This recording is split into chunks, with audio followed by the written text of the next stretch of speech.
கருணை என்ற கண் திறந்தால் போதும், இருளதன்றி இருவிழியும் ஒளி பெற்று வீசுமே.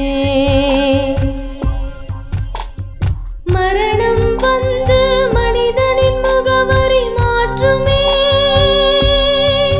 நீ மனதில் வைத்தால் மறுபடியும் பூவுலகை காணுமே. கண்கள் உன் கண்கள்